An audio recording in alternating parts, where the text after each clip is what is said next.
नमस्कार, न्यूज 24 देख रहे हैं आप। मैं हूं आपके साथ डॉक्टर मीना शर्मा।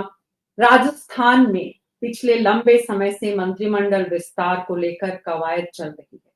कई बार इसको लेकर अलग अलग तरह की बातें हुई हैं। कहा गया विधानसभा सत्र से पहले मंत्रिमंडल विस्तार होगा, फिर कहा सत्र के बाद होगा, और अब बीच बीच में इस तरह की खबरें भी आ रही हैं कि भजनलाल शर्मा जो है, क्या उनका भी कोई रिप्लेसमेंट होगा। गुटबाजी, मतलब जितने खेमे उतनी खबरें।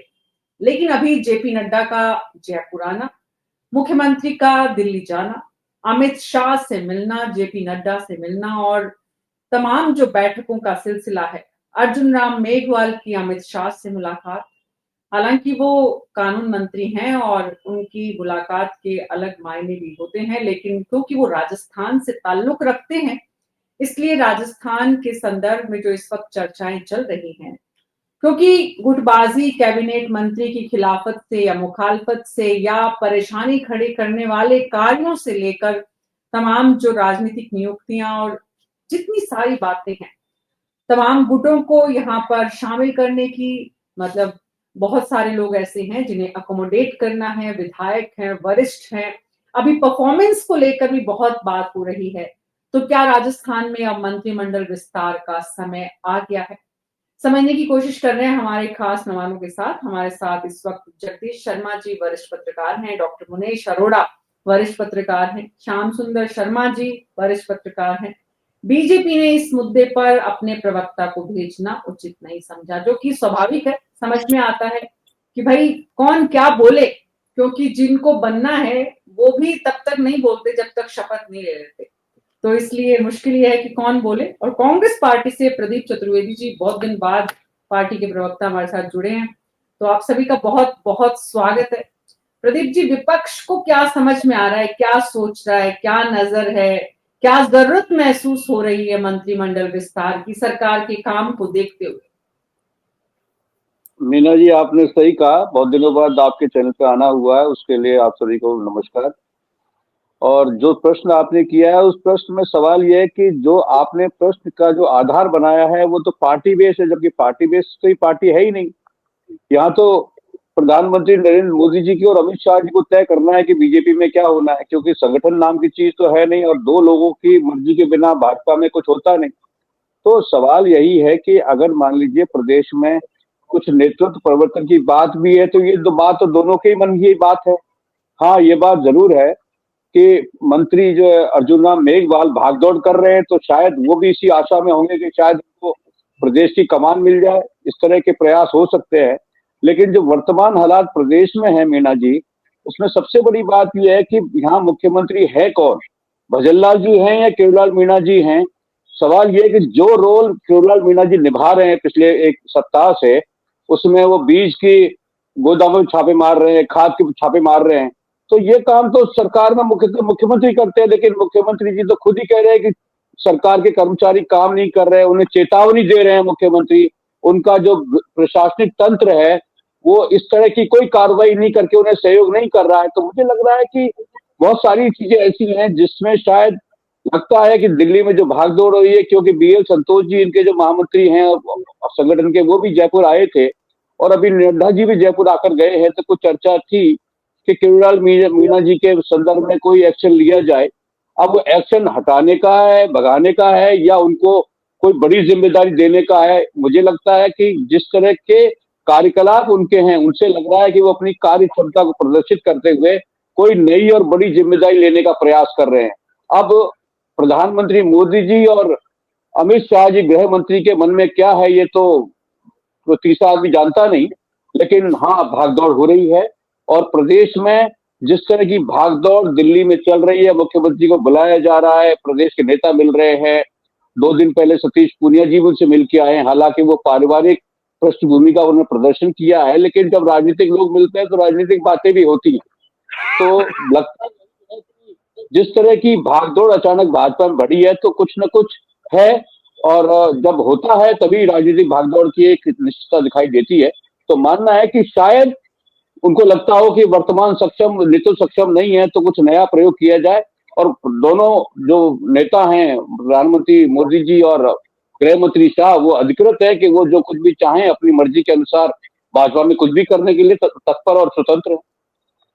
नेतृत्व सक्षम है या नहीं है, ये तय करने का समय आ गया है जगदीश शर्मा जी। डॉक्टर प्रदीप चतुर्वेदी को लगता है कि पार्टी को ये समझ में आ रहा है या केंद्रीय नेतृत्व को ये समझ में आ रहा है कि नेतृत्व सक्षम नहीं है।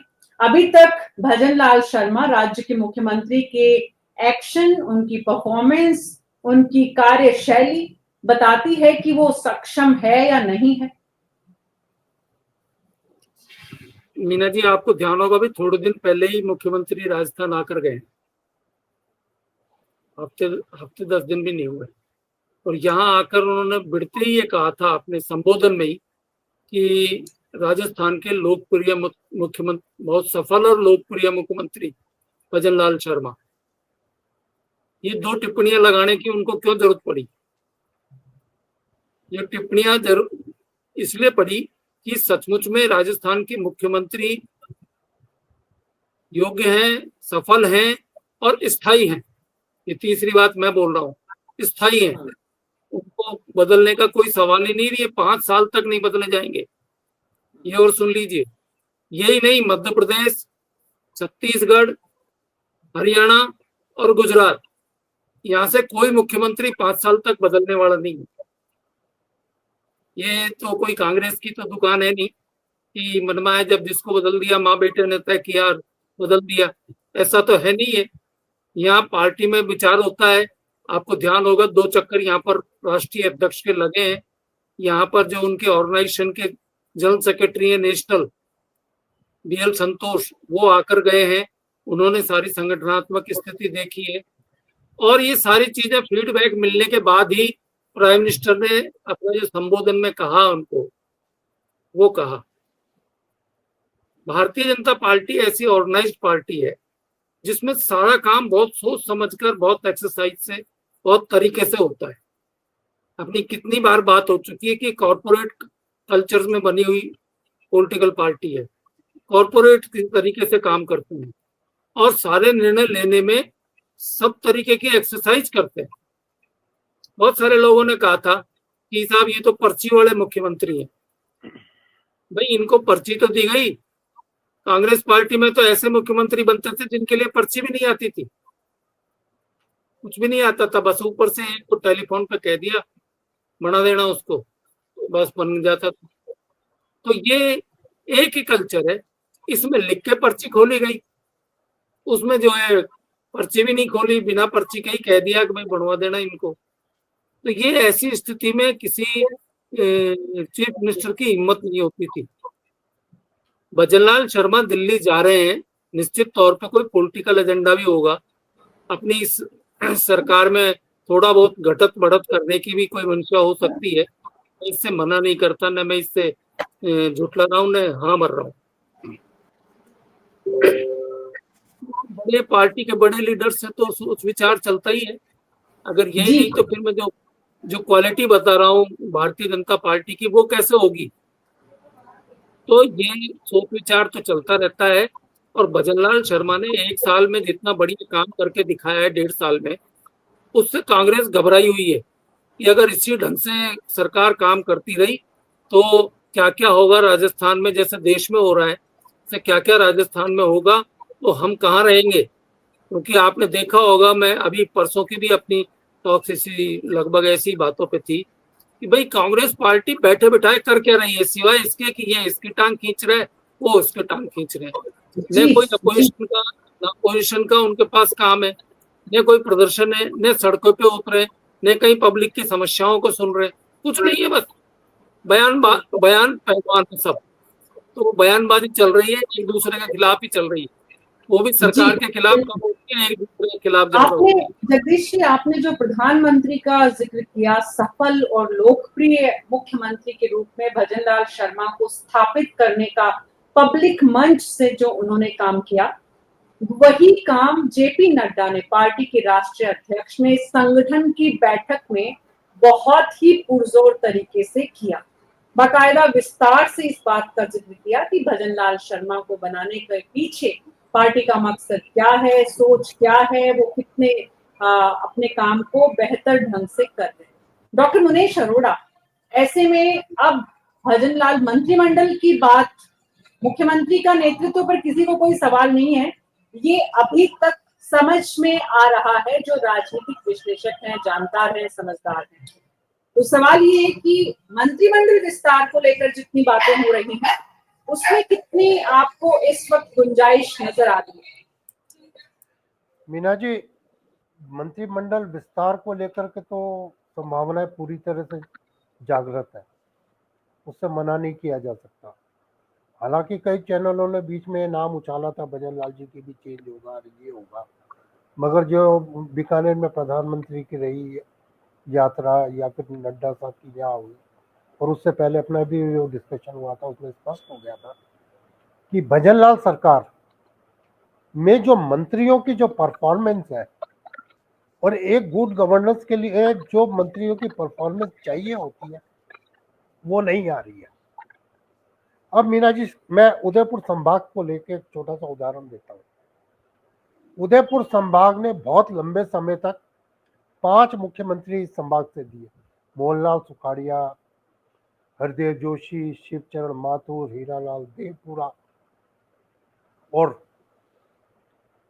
गिरजा व्यास और गुलाब सिंह सख्तावत जैसे नेता, कटारिया जैसे नेता यहाँ से रहे। मगर आज उदयपुर संभाग का जो नेतृत्व है वो किस पोजीशन में है? क्या यहाँ के मंत्री उस तरह से एक्टिव है? क्या इस संभाग को लीड कर सक रहे हैं? मीना जी, सबसे बड़ी बात होती है मंत्रियों का अपने जो जिस विभाग के वो मंत्री है उससे उसकी कार्य प्रणाली पर कंट्रोल। वो कंट्रोल पूरी तरह से दिखने में नहीं आ रहा। एक अच्छी परफॉर्मेंस देने के लिए मंत्रियों का एक्टिव होना और जनता से उनका डायरेक्ट इंटरेक्शन होना बहुत जरूरी है। जब तक जनता सीधा मंत्रियों से मिलेगी नहीं या मुख्यमंत्री से मिलेगी नहीं, तब तक वो अपनी जो जरूरतें हैं उसको पूरा नहीं करवा सकती। मगर वो एक बहुत बड़ी कमी इस सरकार में देखी गई है। नंबर 2 मीना जी, असंतुष्टों की बात मैंने कही थी कि भारतीय जनता पार्टी में जिस तरह का अभी नेतृत्व काम कर रहा है या मदन राठौड़ के आने के बाद जिस तरह से जिला अध्यक्ष बने या जो भी हुआ, उससे बहुत बड़ा वर्ग छिटकने लगा इनसे। जो एक नेतृत्व के साथ चुंबकत्व होना चाहिए था कार्यकर्ताओं का, उसमें कमी आई है। और उसका मैंने उदाहरण देकर कहा था, राजेंद्र राठौड़, वसुंधरा राजे, अरुण चतुर्वेदी और उसके बाद पूनिया और शांतिलाल चपलोत और पुराने जैसे कैलाश मेघवाल और बहुत से नाम ऐसे हैं जो बिल्कुल लाइमलाइट से अलग हो गए। जैसे बहुत से जिला अध्यक्ष हैं वो अब लाइमलाइट से अलग हो गए। उनको कैसे एक्टिव किया जाए? राजनीतिक पोस्टें कब तक भरी जाएंगी? क्या लास्ट के समय पे भरी जाएंगी? तो वो किसी काम की नहीं होती, क्योंकि जनता का काम तो ये भरी हुई पोस्टें ही करती है मीना जी। जब तक ये लोग वापस से गियर अप नहीं होंगे तब तक प्रगति जो राजस्थान की है वो देखने को नहीं मिलेगी। तो इसलिए बहुत बड़ी संभावना ये है कि जनता की मांग को पूरी करने के लिए ज्यादा से ज्यादा लोगों को एकोमोडेट किया जाए। वसुंधरा राजे जैसे नेतृत्व को आगे लाया जाए, उनको आगे बढ़ाया जाए, क्योंकि वो जहां भी जाती हैं उनका अपना एक गुट रहता है, चाहे वो उदयपुर हो, जोधपुर हो, भरतपुर हो या किसी और संभाग में वो जाती है। क्या वो गुटबाजी भारतीय जनता पार्टी के लिए अच्छी चीज है? उसको खत्म करना बहुत जरूरी है मीना जी। जी जी, इसका मतलब आपके मुताबिक इस वक्त बीजेपी के भीतर नए नेतृत्व की आने से पुराने नेतृत्व, पुराने जो लोग हैं, पुराने जो नेता लोग हैं, उनमें कहीं ना कहीं एक अस्तित्व का जो जंग है, प्रश्न चिन्ह है। यहाँ तक कि नई जो खेप है वो भी असुरक्षित खुद को महसूस कर रही है बहुत सारे कारणों से कि भाई ठीक है, जिसको मिल गया वो तो ठीक है, जिसको नहीं मिला उसको कब मिलेगा, कैसे मिलेगा, कुछ नहीं मालूम। इतनी अनिश्चितता की जो स्थिति, जैसे डॉक्टर प्रदीप चतुर्वेदी ने कहा, यहाँ पार्टी थोड़ी है, संगठन थोड़ी है, यहाँ तो 2 लोग चलाते हैं। नैरेटिव इस तरह का विपक्ष ने बनाया है, या विपक्ष को लगता है, या पार्टी के भीतर भी कुछ लोगों को लगता है, या बड़ी संख्या में पुरानी जो लीडरशिप है वो इस वक्त नाराज है। श्याम सुंदर शर्मा जी, क्या राजस्थान में अब ये प्रयास होगा कि ये सब चीजें सेटल हों? अब दिखेगा कि जब राष्ट्रीय अध्यक्ष की घोषणा नहीं हो पा रही है तो बाकी की चीज कैसे घोषित हो। अभी जेपी नड्डा जब आ रहे थे सब कह रहे थे कि बहुत कुछ होगा, तो जेपी नड्डा ने साफ कहा मैं तो संगठन को बनाने बिगाड़ने आ नहीं रहा हूँ, मैं तो अय्यला भाई के 300वीं जयंती के कार्यक्रम में आ रहा हूँ। इसलिए आपने भी देखा कि उस वक्त चर्चा ऐसी हो गई थी कि संगठन बदल जाएगा, फिर मदन राठौड़ को भी कहना पड़ा कि हम वो कोई ऐसी बात नहीं है। लेकिन हाँ, ये बात सही है कि जिस प्रकार से क्षेत्रीय स्थिति के अनुरूप विधायकों का चयन मंत्रिमंडल में होना चाहिए वो नहीं हो पाया। इसको लेकर के बार बार मांग उठती रही है और चर्चा भी होती रही है। आप देखिएगा कि ये तो क्या है, पहलगांव की घटना और उसके बाद पाकिस्तान से जो संबंध बिगड़े और जो हमने कुछ किया, उसके बाद ये सब चर्चाएं दब घिसी गई है। दब इसलिए गई कि सबसे पहले तो ये है कि हमने सरकार ने जो कुछ किया उसको सही ठहराने के लिए संगठन तेजी से काम करे। वो तेजी से काम कर पाने में सफल हो पा रहा नहीं हो पा रहा, इसलिए दौरे हो रहे हैं चारों तरफ से। आपने देखा कि मंत्रिमंडल के सदस्य और पदाधिकारी चारों तरफ जाकर के सिंदूर का जो विरोध हो रहा था, अब किस तरह की स्थितियां बन रही है, डेलीगेशन भी भेजा, सब कुछ हुआ। परिस्थितियां कुछ परिवर्तित होने वाली थी, सुनने में आ रहा था, लेकिन अभी ऐसी चीज रुक सी गई है। क्योंकि कारण ये रहा है, बार बार देखिए राजस्थान में जिस तरह की स्थितियां बन रही थी और करोड़ीलाल मीणा का जो सक्रियता दिख रही है, अभी आपने देखा कि खाद बीज और को लेकर के जो पहले कहते थे मंत्रिमंडल में कामकाज कर ही नहीं रहे, शांति से बैठे, आजकल वो सक्रियता दिखा रहे हैं कि मैं कितना सक्रिय और किस तरह की स्थितियां कर सकता हूं, कि किसानों के प्रति जो कुछ हो रहा है वो कर रहे हैं। देखिए वो उसका करने का मतलब, और मंत्रिमंडल में कुछ ही लोग ऐसे हैं जो कि अपने मंत्रिमंडल की छाप छोड़ पा रहे हैं। देखिएगा दिया कुमारी कभी कभी बैठ के लेकर के कुछ दिन विजिट भी करने गई थी, और कितना प्रभाव क्या होता है ये तो आने वाला समय बताएगा। कि उनके पास विभाग काफी है, लेकिन वो जिस एक्टिव तरीके से काम करने चाहिए वो कामकाज, और एक पूर्व के उप मुख्यमंत्री बेरवा जी भी हैं, उनके विभाग को लेकर के जो कुछ सामने आई थी बहुत सारी बातें, वो दब सी गई। अब किस तरह से क्या होगा नहीं होगा मुझे नहीं पता क्या स्थिति बनेगी, लेकिन ये बात सही कि संजय शर्मा कुछ कर लेते हैं अपने विभाग में जाकर के, लेकिन बाकी के मंत्री दिखा नहीं पा रहे कि उनका मंत्रिमंडल में अस्तित्व है या नहीं है। और मुख्यमंत्री जी बैठ के लंबी लेते रहते हैं, जैसे पूर्व मुख्यमंत्री अशोक गहलोत बैठ के लेकर के, क्योंकि अधिकारियों के पास तो जाना मजबूरी है क्योंकि मुख्यमंत्री जी बुला रहे हैं। लेकिन जिस तरह गोविंद सिंह डोटासरा आरोप लगाते हैं कि भाई मुख्यमंत्री सर्वदलीय बैठक में भाजपा के प्रदेश अध्यक्ष नहीं आते, लेकिन वो भूल जाते हैं, वो खुद ही नहीं जाते, तो प्रतिपक्ष का नेता और वही जाते हैं। तो जिस तरह की छीटाकशी और जो कुछ चल रही है, आज पूर्व मुख्यमंत्री जी ने उदयपुर की घटना को लेकर के कहा है कि हमारे टाइम में तो कहते थे कुछ हो ही नहीं रहा। अब आप देखिए इनके टाइम में 1.5 साल हो गए, 3 साल से उसकी एनआईए का लेकर के कुछ हो ही नहीं रहा। तो देखिए हम प्रतिपक्ष कई बातों को लेकर के छीटाकशी करने में देर नहीं लगाता, चाहे भले उनमें आपसे में विवाद हो, एक जगह बैठते नहीं हो, लेकिन वो एक्स पर और सब पर पूर्व मुख्यमंत्री जी सरकार से चर्चित रहने का जो काम करते रहते हैं, वो कभी कुछ करते रहते हैं। लेकिन मुख्यमंत्री जी जिस तरह से गुजरात में 3 दिन का प्रशिक्षण लेने गए थे और घटना हुई थी, उनको 1 दिन पहले आना पड़ा था, पूरा प्रशिक्षण भी नहीं हो पाया था वहां। क्या हर मंत्रिमंडल के सदस्य की लेकर के कोई हुई थी क्या तहकीकात? क्योंकि देखिए वहां पर पूर्व मुख्यमंत्री वसुंधरा राजे भी मौजूद थी, क्योंकि विधायकों को भी बुलाया था। तो ऐसी स्थिति में निश्चित तौर पर वहां का क्या जो कुछ तय हुआ वो धरातल पे कब उतरेगा अभी कुछ समझ में नहीं आ रहा। सबसे बड़ी बात तो ये हो रही कि मदन राठौड़ की कार्यकारिणी बन पाने में अभी तक क्यों उलझन पैदा हो रही है, क्या स्थितियां बन रही है। अभी तक 4 जिला अध्यक्षों की घोषणा भी नहीं हो पाई, जो भाजपा कहती थी कि हम तो अनुशासित और बहुत सक्रियता के साथ काम करने वाले हैं।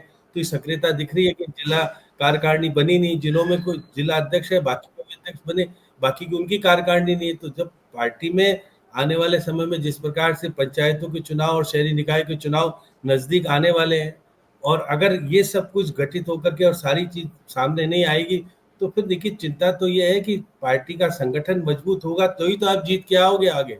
तो इसलिए निश्चित तौर पर हमारे प्रभारी मंत्री जिले हो गए 41, मंत्री तो 24-26 जो 25-26 ही है, 25 ही है टोटली मिला करके। तो ऐसी स्थिति में 41 जिलों में किस किस को लगाएंगे, पहले संसदीय कार्य मंत्री, संसदीय सचिव भी नहीं है जिससे कि उनको लगा ले। तो ये बात सही है कि जिस प्रकार से अधिकारियों की भी जिस तरह कमियां हैं बार बार निकल के सामने आ रही है, उनके तबादले भी नहीं हो पा रहे। तो देखिए, जो छींटाकशी प्रतिपक्ष की हो रही है उसको लेकर के निश्चित रूप से भजन लाल शर्मा जी को केंद्र में जाकर के बात करनी चाहिए। भाई जो कुछ फैसला करो, प्राधिकरण बन गए लेकिन उनके अध्यक्ष नहीं बने, तो उस प्राधिकरण का मतलब क्या निकला? आपने तो बहुत जोर शोर से कहा था, ये बैठे प्रदीप जी, इनके भी प्राधिकरण बन गया लेकिन अध्यक्ष नहीं बना। मुख्यमंत्री जी कल अपने जिले में जा रहे हैं, क्योंकि विधायक तो यहाँ से लेकिन रहते तो वो भरतपुर से थे। तो लेकिन जिस तरह का आपने भी देखा, राजेंद्र राठौड़ चुनाव हार गए, सतीश पूनिया चुनाव हार गए, बाकी के कई लोग चुनाव हार गए, वो चुनाव से बाहर है। और कल सतीश पूनिया प्रधानमंत्री से अपने बेटे और बेटे की बहू को मिला करके वो सब प्रचारित कर रहे हैं कि देखिए मैं मिलके आ गया प्रधानमंत्री से। इससे पहले आपने भी देखा था कि पूर्व देखिए मुख्यमंत्री जी अभी कुछ दिन पहले मिल के आए थे, अमित शाह से मिल के आए थे, जेपी नड्डा तो आ ही गए, और बाकी के लोगों से मिल करके आने के बाद रिजल्ट नहीं आ पा रहा। आप देखिएगा कि श्रीचंद कृपलानी को बनाएंगे नहीं बनाएंगे कि सिंधी प्रदेश क्या विधानसभा के अध्यक्ष तो है सिंधी, लेकिन मंत्रिमंडल में कोई सिंधी नहीं है। अब मंत्रिमंडल में सरदार भी नहीं है। और देखिएगा कि केसी बिश्नोई के ऊपर जो आरोप प्रत्यारोप लगे उनको हटेगा कि पप्पाराम बिश्नोई को लाया जाएगा, क्या होगा? अभी अभी बहुत सारी चीजें ऐसी है कि वर्ग विशेष को संतुष्ट करना भी बहुत जरूरी है। गुर्जर समाज का तो राज्य मंत्री बना हुआ, उसको क्या अपग्रेड किया जाएगा, नहीं किया जाएगा? और जो मौजूदा स्थिति में राजपूत बहुत ज्यादा मंत्री बन गए, क्या उनमें कमी होगी, नहीं होगी? एक बहुत सारा सिनेरियो सामने खड़ा हुआ है। और मंथन जरूर हुआ था गुजरात में, लेकिन गुजरात का मंथन फेल इसलिए हो गया कि पहलगाम की घटना और फिर पाकिस्तान के साथ, क्योंकि हम तो 1070 किलोमीटर की हमारी सीमा भी लगती है, तो हमारी सीमा लगती है तो हमको यहाँ राजनीतिक परिप्रेक्ष्य आप में बाकी सभी लोग अपना ऑडियो बंद कर लीजिए प्लीज। श्याम सुंदर शर्मा जी बहुत सारी बातों की तरफ इशारा कर रहे हैं, लेकिन सवाल ये है कि कैबिनेट में इस वक्त जगह है। बात ये भी है कि तमाम जातिगत समीकरणों को पंचायत चुनाव से पहले सेटल करना है, फिक्स करना है। तमाम गतिरोधों को भी कहीं ना कहीं एक विराम देना है, क्योंकि पंचायत चुनाव में नतीजे भी देने हैं। इस वक्त चुनौती भजनलाल सरकार के पास और मुख्यमंत्री के सामने जो है वो ये कि कैसे पंचायत चुनाव को अपने पक्ष में सत्तारूढ़ दल लेकर आए। तो ऐसे में जो मंत्रिमंडल विस्तार को लेकर जितनी बातें हैं, डॉक्टर प्रदीप चतुर्वेदी, अगर सत्तारूढ़ दल इस विषय में सोचता है, इस तरफ काम करता है और मंत्रिमंडल में कुछ ऐसे लोगों को शामिल किया जाता है जिससे कि पंचायत चुनाव में फायदा हो, तो आपको लगता है कि सत्तारूढ़ दल एक और परेशानी इस वक्त कांग्रेस पार्टी के सामने खड़ी कर देगा अपनी रणनीति से? मीना जी, सवाल लोकतांत्रिक व्यवस्था का है। जो बात आप कह रही हैं उसमें चुनावों से कोई डरता नहीं, लेकिन भाजपा में प्रधानमंत्री मोदी और अमित शाह तो सिर्फ चुनाव की राजनीति करते हैं। वो चुनावों के लिए देश चलाते हैं, वो चुनावों की राजनीति करते हैं। उन्हें देश से मतलब नहीं, उन्हें पार्टी से मतलब नहीं, उन्हें किसी तंत्र से मतलब नहीं। उनको राजनीतिक चुनाव के लिए अपना काम करना और उसके लिए वो प्रतिबद्ध हैं, चाहे राष्ट्र किसी भी स्थिति में हो। वर्तमान परिस्थिति में जब पहलगाम में अटैक हुआ तो वो बिहार की चुनाव की रैली में जाकर के वहां से चैलेंज कर रहे थे, तो उनकी प्राथमिकता नजर आती है। सवाल ये नहीं है, सवाल ये कि लोकतांत्रिक व्यवस्था में अगर पार्टी को देश की चिंता हो तो मेरा मानना है कि बहुत चीजें ठीक हो सकती है। अब राजस्थान की बात जैसे सभी वक्ताओं ने कहा, सवाल ये है कि आपने कहा कि उनके मापदंड, कार्य की क्षमता, उनको उसको मॉनिटर कौन करे?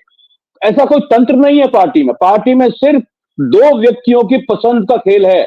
और जिस तरह जगदीश जी ने रेफरेंस दिया था पर्ची वाले मुख्यमंत्री का, तो पर्ची से मुक्ति बनाने का प्रयास नहीं था। उस पर्ची के माध्यम से यहाँ की लोकप्रिय पूर्व मुख्यमंत्री वसुंधरा राजे का अपमान करना था। उसमें मुख्यमंत्री तो किसी को बना सकते थे। जब दो व्यक्तियों को मुख्यमंत्री बनाना है, वो कोई महम मुद्दा नहीं है। मुद्दा यह था कि राजनीतिक रूप से वसुंधरा राजे को सार्वजनिक मंच पर जब पार्टी का मुख्यमंत्री तय किया जाना था, उनको बिना बताए उनको बुला करके उनका अपमान किया गया। उनके सामने उनसे पर्ची खुलवा करके जिस तरह का ओछापन राजनीति में उस समय दिखाया गया, मैं समझता हूं वे एक सभ्य महिला हैं और वो स्थापित नेता हैं प्रदेश की। लेकिन चूंकि उनके वो सुखा ठीक नहीं थे, तो उन्होंने उनका किस तरह से अपमान किया इस सबके सामने है। अभी अरोड़ा जी ने भी कहा उदयपुर संभाग को लेके, मुझे लगता है उदयपुर संभाग से उनका अपना कोई विशेष लगाव है, लेकिन सवाल यह है कि उदयपुर संभाग भी आज कई सी नेता गुलाब सिंह कटारिया जी यहाँ पे थे, उनको असम राज्यपाल बना के बाहर रवाना कर दिया आजकल हरियाणा में। तो सवाल यह है कि प्रदेश की राजनीति में भाजपा में सिर्फ दो व्यक्तियों का देश में जो है उसमें उनका ही मापदंड है, वो किसे रखना चाहते हैं। अभी आपने कहा, सुनिए एक मिनट श्याम जी, एक मिनट। मध्य प्रदेश के मुख्यमंत्री शिवराज, सुनिए मध्य प्रदेश के मुख्यमंत्री शिवराज सिंह चौथी बार मुख्यमंत्री बनने की लाइन में थे। वहां जाकर प्रेक्षकों ने, भाजपा के प्रेक्षकों ने कहा कि शिवराज जी ने माथा ऊंचा किया है, हमें उनका अभिमान है, लेकिन उनकी मोदी और अमित शाह की राजनीति से उनको चौथी बार मुख्यमंत्री नहीं बनने दिया गया और उनको प्रदेश से बेदखल कर दिया गया। जबकि पूरी भाजपा में ये बात तय थी कि वे लोकप्रिय मुख्यमंत्री हैं, लेकिन उनकी राजनीति और प्राथमिकता आधार पर उनको मैंने आपसे सवाल किया, कांग्रेस पार्टी की परेशानी कितनी बढ़ेगी अगर मंत्रिमंडल कांग्रेस की कोई परेशानी जाता है। आप बोल रहे हैं वसुंधरा राजे, अब वो तो इतिहास हो गया। अब वसुंधरा राजे 2 बार की पूर्व मुख्यमंत्री है, पार्टी की राष्ट्रीय उपाध्यक्ष हैं, और भजनलाल शर्मा राजस्थान के मुख्यमंत्री ये वर्तमान है। अब आप वसुंधरा राजे की चिंता करिए, उनके प्रति चिंता नहीं। मैं जब राजनीतिक पक्ष की बात होती है तो मैं संदर्भ दे रहा हूँ कि राजनीति किस तरह की जा रही है। सवाल इस बात का नहीं है, व्यक्ति विशेष नहीं होता, लेकिन राजनीति जिस तरह से की जा रही है, जो प्राथमिकताएं इन दो व्यक्तियों ने तय की है, उसका मैंने उदाहरण पेश किया है। इसलिए जब राजनीतिक संदर्भ आएगा मीना जी, तो मुझे अपनी बातें कहने होगी। जहां तक कांग्रेस की बात है, हम लोकतांत्रिक व्यवस्था में हैं, हम विपक्ष में हैं, राजनीतिक बातें हैं, इसलिए राजनीतिक चर्चा कर रहे हैं, तो राजनीतिक बातें तो होंगी। राजनीतिक फैसला है मंत्रिमंडल विस्तार का, सत्तारूढ़ दल का, और मुख्यमंत्री की कितनी जरूरत है कि वो अपने कैबिनेट में नए लोगों को लें। इस वक्त जो पद खाली हैं उसमें किसको अकोमोडेट करें, इतनी जगह हमेशा रखी जाती है। चाहे वो कांग्रेस का शासन रहा हो, अशोक गहलोत मुख्यमंत्री रहे 3 बार, हर बार मंत्रिमंडल में जगह छोड़ी गई ताकि जब जरूरत हो, जिसको एडजस्ट करना हो, किया जा सके। ये राजनीतिक प्रबंधन का एक हिस्सा होता है। जगदीश शर्मा जी, अब क्या वो समय है पंचायत चुनाव से पहले जब इस प्रबंधन की तरफ मुख्यमंत्री भजनलाल शर्मा सोचे, तमाम गुटबाजी को दूर करने का प्रयास करें? दूर तो हमेशा कभी नहीं होती, क्योंकि जहां राजनीति है वहां गुटबाजी भी होगी। कोई संतुष्ट सब कुछ सब लोग हो, ये संभव नहीं है, चाहे वो कोई भी पॉलिटिकल पार्टी हो। तो सवाल इस वक्त यही है कि क्या ये समय है मंत्रिमंडल विस्तार का?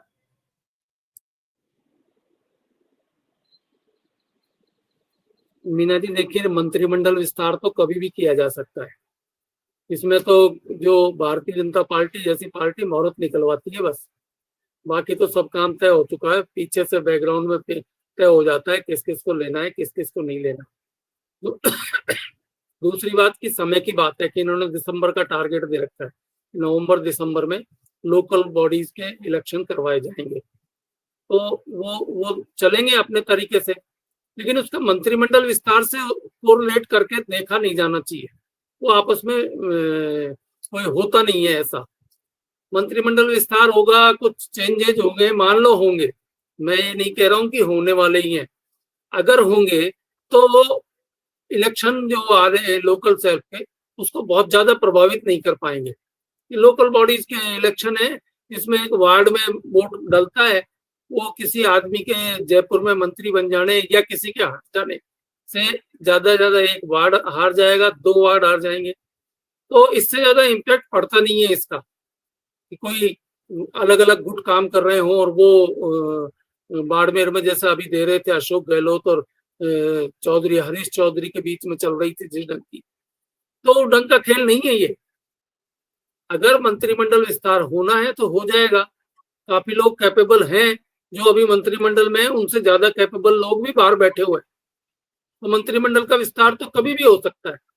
ये पार्टी को तय करना है, नरेंद्र मोदी और अमित शाह को भी तय करना है, वो फाइनल अथॉरिटी है। लेकिन ये होने वाला है क्या, मुझे तो नहीं लगता। मुझे अभी फिलहाल बीजेपी संगठन की कार्रवाई लगती है, संगठन को किस तरीके से मजबूत करना है, स्टेट कमेटी किस तरीके से बननी है, उसका यहाँ तक एक्सरसाइज लगती है। बाकी तो पार्टी के काम चलते ही तो रहते ये हैं। जितनी बैठकों का सिलसिला चल रहा है, दरअसल वो संगठन को मजबूत करने के प्रयासों के रूप में देखा जाना चाहिए। श्याम सुंदर शर्मा जी, इसका मतलब अभी मुख्यमंत्री की टीम में कोई बहुत बड़ा बदलाव नहीं होने वाला है। अब देखिए, घटना ऐसी घट गई इसलिए होना रुक गया, नहीं तो आप अगर ये घटना नहीं होती तो राष्ट्रीय अध्यक्ष का निर्वाचन हो गया होता तो सारी चीजें नीचे तक घटी हो। अपने प्रदीप जी को सुन रहा था, बड़े तरीके से करे थे। इनको बहन की क्यों चिंता होती है, भाई चला गया तो बहन का शासन नहीं है, इसलिए प्रदीप जी को चिंता होती है कि वसुंधरा राजे को बहुत ज्यादा मानते हैं। तो पता नहीं क्यों, क्योंकि कह दी कि विधानसभा के अंदर पूर्व मुख्यमंत्री कह चुके थे कि हमारे यहाँ ऐसा नहीं चलता कि पहले वाले को अंदर डालेंगे और बाहर वाले को निकालेंगे। ये हमारे यहाँ जो बार बार कहा जाता था, ये नहीं होता था पहले, लेकिन अब हो रहा है ना, अंदर जा रहे हैं ना। एक तो चला गया और वो अंजना कब जाएगा पता नहीं। अभी तो गए ना आपके साथ महेश जोशी तो गए हैं ना। अब आप देखिएगा, जमाना बदल गया है, नई पीढ़ी आ गई है। अब पुरानी पीढ़ी को याद करके रहेंगे कि वही सक्षम थे और कोई काम करेगा नहीं। देखिए, नरेंद्र मोदी और अमित शाह नई पीढ़ी को ला करके अपनी राजनीति को नीचे तक पहुंचाने का प्रयास कर रहे हैं। भूल रहे हो आप अपनी पर्ची को भूल गए। 25 सितंबर वाली को आपकी पर्ची मानी गई थी क्या अशोक गहलोत ने? तो देखिए, आप अपनी भी स्थिति को याद रखा करो। और ये आरोप लगा रहे हो पर्ची से बन गया। केंद्रीय नेतृत्व जो निर्णय करता है वो कांग्रेस में भी चलता है और बीजेपी में भी चलता है। अब पुराना जमाना बदल गया है कि वीरू सिंह शेखावत कहते थे मैं बनूंगा तो बनेंगे, वो स्थितियां नहीं है ना। अब आप कहने की स्थिति में नहीं हो, क्योंकि ऊपर से बनाए जाते हैं और बनाने के बाद अगर वो संगठन की दृष्टि से, गुजरात में कितनी बार बदलाव हुआ था आपने देखा ना, पूरा का पूरा मुख्यमंत्री सहित मंत्रिमंडल बदल दिया। अब अगर पसंद होगा ऊपर और बदलना होगा तो फिर पता ही नहीं पड़ेगा, रातों रात चेंज हो जाएंगे, दूसरा आ जाएगा। कोई बड़ी बात जी नहीं आती है।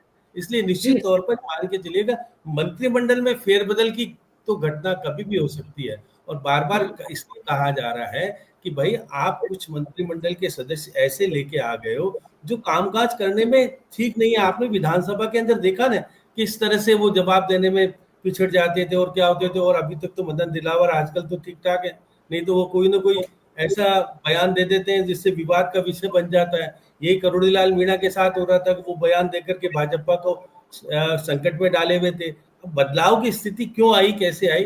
बीएल संतोष अभी तक वापस से राजस्थान आकर के कसावट करके गए ही नहीं है। लेकिन ये बात सही है, गुजरात में जो प्रशिक्षण 3 दिन का हुआ था, जहां संगठन के बहुत ठीक ठाक लोग बैठ करके सबकी बातें सुन करके, और मुख्यमंत्री जी भी पीछे बैठ करके सुन रहे थे सारी बातें, तो वहां पर कि क्या रोड मैप तैयार हुआ है और वो रोड मैप कब धरातल पे उतरेगा ये तो दिखेगा। समय बड़ा अलग, किसी का भाग्य बिल्कुल समय के साथ बिल्कुल चलता है। बिल्कुल, समय बलवान है, समय बलवान है। अभी बैठकों का सिलसिला चलता रहेगा। आने वाले दिनों में और ज्यादा संगठन को लेकर पार्टी कितनी अपनी तैयारी करती है। एक बात तो साफ है जो बार बार बीजेपी के लिए कही जाती है, सत्तारूढ़ दल है और सत्ता में होने के बाद भी अपने संगठन को लेकर जितने प्रयास हो रहे हैं, राष्ट्रीय अध्यक्ष को लेकर अभी फैसला नहीं हो पा रहा है। अर्जुन राम मेघवाल की अमित शाह से मुलाकात की क्या बातें हैं ये देखना होगा। लेकिन डॉक्टर मुनेश अरोड़ा, अभी तक सरकार में जिस तरह की स्थितियां चल रही है, सरकार जिस तरह से काम कर रही है, आपके मुताबिक जो पार्टी में एक कार्यकर्ताओं में कहीं ना कहीं एक उत्साह या समन्वय जो आप कम देख पा रहे हैं, उसको बढ़ाने की जरूरत है। पंचायत चुनाव अभी सबसे बड़ा लक्ष्य इस वक्त सत्तारूढ़ दल के लिए है।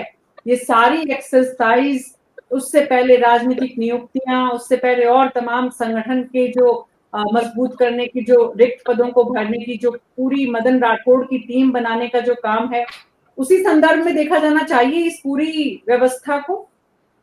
बात तो सही है मीना जी, व्यवस्था को उसी संदर्भ में देखा जाना चाहिए कि किस तरह से पार्टी मजबूत हो और किस तरह से नीचे तक उसकी पेट हो। मीना जी, मैं 2 बातें इसमें और जोड़ना चाहूंगा क्योंकि शांति भाई साहब ने बात छेड़ दी थी।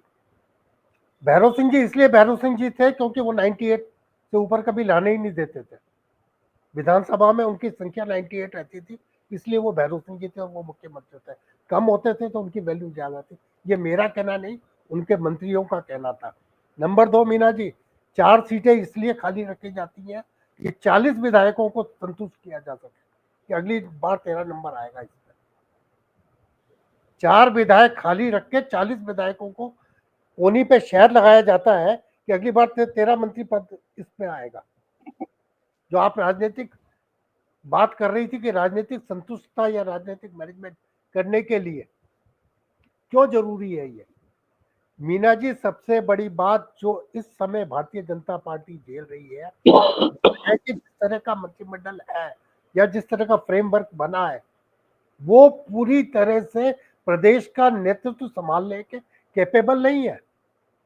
किरोड़ी मीणा की बात हो गई, मदन दिलावर की बात हो गई या अन्य मंत्री, कई मंत्रियों को तो पब्लिक जानती तक नहीं है। प्रभारी मंत्री होकर भी अपने जिलों में प्रभावी नहीं है वो। यह आवश्यकता बन गई है मीना जी भारतीय जनता पार्टी के लिए। यह मंत्रिमंडल विस्तार कोई खाली हवा में नहीं होगा, यह आवश्यकता हो गई है, रिक्वायरमेंट है। इस समय भारतीय जनता पार्टी के सर्वाइवल के लिए यह रिक्वायरमेंट बन गई कि मैक्सिमम लोगों को ऑक्यूपाई किया जाए पार्टी के अंदर ताकि संतुष्टता आए। और दूसरी बात मीना जी बताऊं कि Bharatiya Janata party cadre based party है, वो सारे फीडबैक लेके काम करती है, बूथ लेवल तक का फीडबैक लेती है, संघ उसके पीछे खड़ा हुआ है। ये मैं बार बार कहता हूं आपको कि संघ का भी जो नेतृत्व वो अपनी राय देता रहता है। तो भजन लाल जी के ऊपर तो बात नहीं आएगी, मगर मंत्रिमंडल के अंदर अभी एक बात हो रही थी मेरी कुछ वरिष्ठ कार्यकर्ताओं से, वहां एक बात निकल के सामने आई मीना जी, आपको बड़ा सुनकर आश्चर्य होगा कि जो कार्यकर्ता बरसों बरस से दरी बिछा रहे, वो आज भी बड़ी दरी बिछा रहे, और जो ऊपर से आए हैं वो लड्डू खा रहे। ये जो बात आ रही है ना भारतीय जनता पार्टी के अंदर, इसको खत्म करने की जरूरत है आज, क्योंकि भारतीय जनता पार्टी को बिल्कुल भारतीय जनता पार्टी के नेतृत्व के द्वारा जो लगातार मैराथन बैठक का सिलसिला चल रहा है उसमें डॉक्टर मुनेश अरोड़ा जिस बात की तरफ इशारा कर रहे हैं, जरूर चर्चा की जा रही होगी, नहीं की जा रही है तो जरूर करें। पार्टी के कार्यकर्ता, पार्टी के नेता सालों से जो दरियां बिछा रहे हैं वो हतोत्साहित ना हो, उनका उत्साह बना रहे। उनकी सत्ता है, सत्ता में उनके काम हो, हर सत्तारूढ़ दल ये चाहता है, उसके कार्यकर्ता ये चाहते हैं काम जनता के भी हो, लेकिन संगठन के रूप में सत्तारूढ़ दल और सरकार के रूप में कैबिनेट के विस्तार को लेकर जितनी चर्चाएं हैं, जरूरत तो है। अब जरूरत को पूरा कब किया जाएगा ये देखना होगा। जरूरत संवैधानिक लिहाज से भी है कि संविधान में जितनी जगह कैबिनेट में मंत्रियों की तय की है उसमें रिक्त पद है, और संगठन में भी इसलिए संगठन के नेताओं को संतुष्ट करना है, और कहीं ना कहीं तमाम जातिगत समीकरणों के साथ साथ समुदायों को जोड़ने के साथ साथ गतिरोध और तमाम गुटबाजी और तमाम उन खेमों को भी जोड़ना है जो अलग अलग इस वक्त बंटे हुए हैं, अलग अलग नेताओं, वरिष्ठ नेताओं के आसपास जो बंटे हुए हैं, उनको कैसे एक रूपता में लाए, ये इस वक्त भजनलाल शर्मा की सबसे बड़ी चुनौती है। मंत्रिमंडल विस्तार की सारी कहानी उसी के इर्द गिर्द बुनी जा रही है। अब वो कब सही स्वरूप में मुख्यमंत्री ये फैसला करते हैं केंद्रीय नेतृत्व के साथ मिलकर, ये देखना होगा, लेकिन चर्चाएं बहुत इस वक्त तेज है। न्यूज़ 24 पर अभी मेरे साथ इतना ही। आप सबका बहुत बहुत शुक्रिया इस चर्चा में शामिल होने के लिए। हमारी हर दिन कोशिश होती है कि समाज और सरकार जो कुछ इस वक्त हो रहा है, इन दोनों को एक साथ चलने की जो प्रयास, दोनों एक दूसरे से जुड़े हुए हैं, दोनों एक दूसरे के साथ चलेंगे तो प्रदेश की उन्नति और प्रगति होगी। बहरहाल अभी तो राजनीतिक नियुक्तियां और कैबिनेट विस्तार और इन सब बातों के बीच बीजेपी में एक्शन है। ये एक्शन कहां पहुंचता है आप देखते रहिए न्यूज़ 24। नमस्कार।